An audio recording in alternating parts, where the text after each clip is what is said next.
He was telling her something true, something she must know. वह उसे कुछ सत्य चीज़ें सुना रहा था, कुछ ऐसी चीज़ें जिसे अवश्य उसको जानना चाहिए। And had no wish to hurry on, और जल्दी करने की इच्छा उसकी नहीं थी।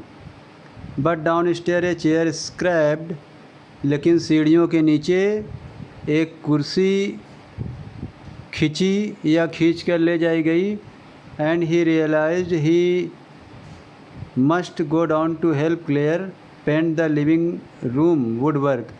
और उसने महसूस किया, जैक ने महसूस किया कि उसे अवश्य ही नीचे जाना चाहिए, क्लेयर की मदद करना चाहिए लिविंग रूम को, जिसमें लकड़ी के काम लगे हुए हैं, उसकी पेंटिंग करने के लिए। Well he walked along very sadly. बहरहाल वह बहुत दुखी मुद्रा में आगे बढ़ा। And came to a very big tree, और एक बहुत बड़े से पेड़ के पास आया, मतलब रोजर स्कंक की बात हो रही है यहाँ पर।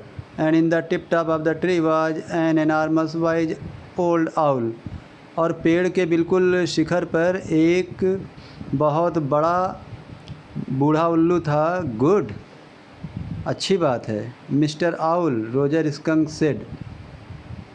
रोजर स्कंक ने कहा, श्रीमान owl, all the other little animals run away from me. सारे दूसरे जानवर मुझसे भागते हैं या मुझे देखकर भागते हैं। Because I smell so bad, क्योंकि मैं बहुत बुरी दुर्गंध देता हूँ। So you do, the owl said. अच्छा तो ये बात है, उल्लू ने कहा। वेरी वेरी बैड, बहुत बहुत ख़राब बात है। What can I do, Roger skunk said. Roger skunk ने कहा, तो उल्लू जी बताइए मैं क्या कर सकता हूँ। And he cried very hard, और वह बहुत ज़ोर ज़ोर से रोया। द विज़ार्ड जो shouted and set right up. जो ज़ोर से चिल्लाई, जादूगर जादूगर, और ये कह के बैठ गई। And a little golden book spilled from the bed, और एक छोटी सी सुनहरी बुक बेड से नीचे गिर गई।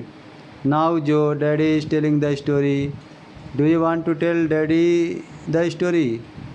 तो उसके डैडी कहते हैं, जो क्या कर रही हो डैडी, डैडी कहानी सुना रहे हैं ना, क्या तुम अपने डैडी को कहानी सुनाओगी।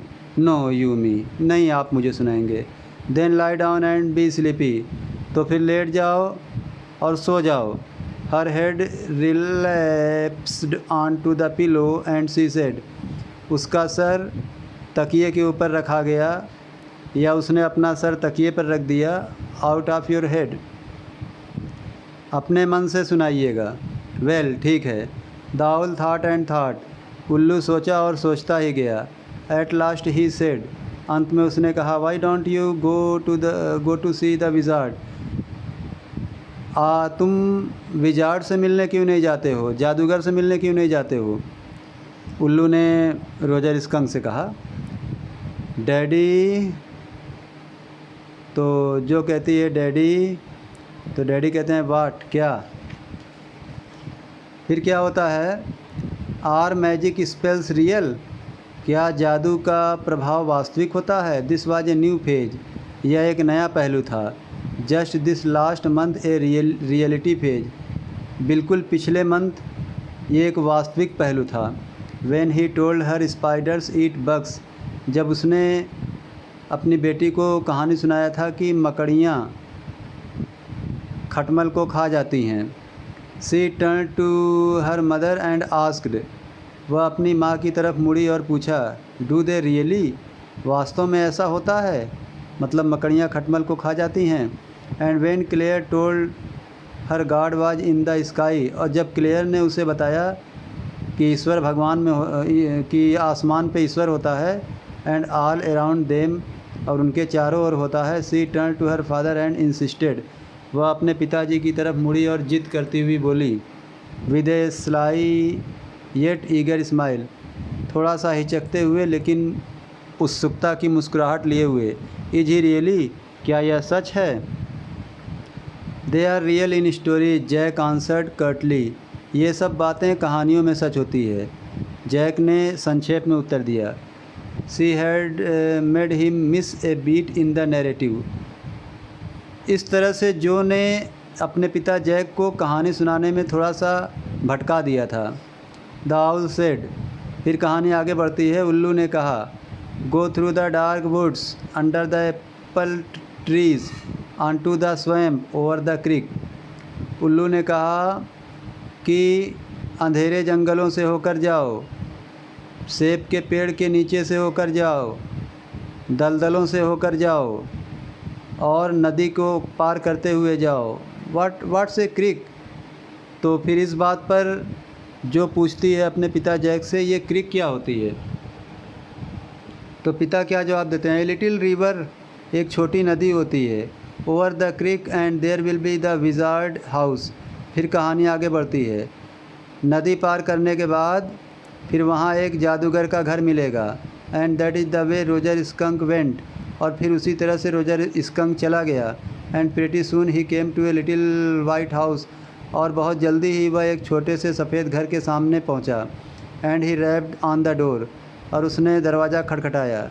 Jack rapped on the window Jack rapped on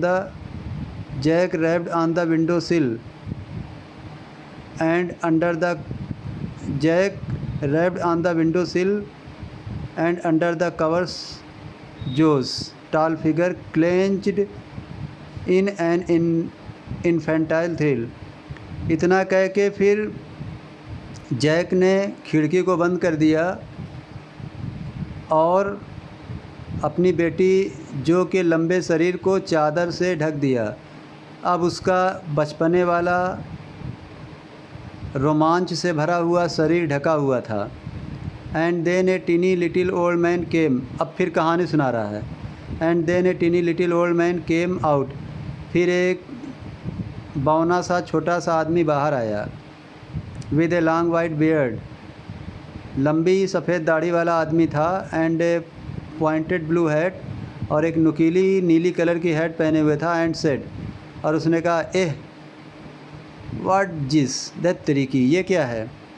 what you want, तुम क्या चाहते हो? यू स्मेल ए फुल, तुम बहुत ख़राब दुर्गंध दे रहे हो। The wizard voice was one of Jack's own favourite effect. जो जादूगर की आवाज़ थी, ये जैक का अपना पसंदीदा इफ़ेक्ट भी था। यानी कि जादूगर की स्टाइल में जैक बोलता था।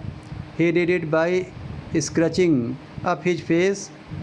ये जब वो बोलता था, जैक बिल्कुल जादूगर की तरह अपना चेहरा चढ़ाकर बोलता था। And somehow winking through his eyes, और अपनी थोड़ी आँखें भी घुमा लेता था। Which felt for the interval रिमी, जो बीच में उसकी आँखें बिल्कुल बाहर निकली हुई दिखती थी। कहने का मतलब है कि जिस तरह जादूगर रोजर स्कंक से बात कर रहा है, अपने चेहरे को खींचते हुए, अपनी आँखों को घुमाते और बड़ा करते हुए, बिल्कुल उसी तरह प्रतिक्रिया जैक भी कर रहा है कहानी सुनाते समय। ऐसी एक्टिंग कर लेता है जैक, जादूगर की acting. He felt being an old man suited him, और वह एक बूढ़े आदमी का रोल उसको सूट भी करता है, मतलब जैक को। जहाँ बूढ़े आदमी की बात आती है, बिल्कुल वैसे ही एक्टिंग करता है। कहने का मतलब ये है। I know it, Roger skunk said, मैं यह जानता हूँ, रोजर स्कंक ने कहा। And all the little animals run away from me, और सारे छोटे जानवर मुझसे भागते हैं। The एनार्मस wise owl said, you could help me. विशालकाय उल्लू ने मुझसे कहा कि तुम ही मेरी मदद कर सकते हो, मतलब जादूगर मदद कर सकता है। ए वेल मे बी, अच्छा ठीक है, हो सकता है। कम ऑन इन, ठीक है अंदर आ जाओ। डोंट गेट टू क्लोज, लेकिन तुम मेरे बहुत करीब मत आना। Now inside Jo there were all these magic things, अब जो के अंदर भी ये सारी जादुई चीज़ें चल रही थी। All jumble together in a big dusty heap. फिर क्या होता है जब रोजर स्कंक अंदर जाता है, तो आगे की कहानी क्या है? All jumble together in a big dusty heap. Now inside Jo, यहाँ से फिर से सुनिए। Now inside Jo there were all these magic things. तो जैक अपनी बेटी जो से कहता है कि जादूगर के कमरे के अंदर सारी जादुई चीज़ें रखी हुई थी। और जब ये बात कहता है तो जो को संबोधित करते हुए कहता है। और फिर क्या कहता है, जैक जो से all jumble together in a big dusty heap, सारी चीज़ें एक बड़ी मात्रा में धूल माटी से पटी हुई थी। Because the wizard did not have any cleaning lady, क्योंकि जादूगर के यहाँ कोई सफाई करने वाली औरत नहीं थी, सफाई कर्मी नहीं थी। वाई, क्यों? Why because he was a wizard. इसमें क्यों की क्या बात है? क्योंकि वो जादूगर था। And a very old man, और वह एक बूढ़ा आदमी था, बहुत ज़्यादा बूढ़ा आदमी था। विल ही डाई, तो जो पूछती है क्या वह मरेगा? नो विजार्ड डोंट डाई, नहीं जादूगर नहीं मरते हैं। Well he rummaged around and found an old stick called a magic wand. बहरहाल कहानी आगे बढ़ती है।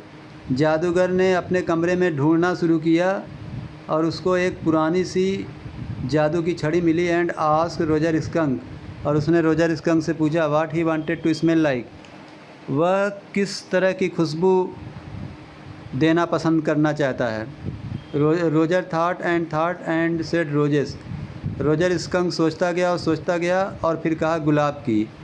यस गुड, जो सेड स्मगली, हाँ अच्छा है। इस बात पर जो ने भी संतुष्टि जताई।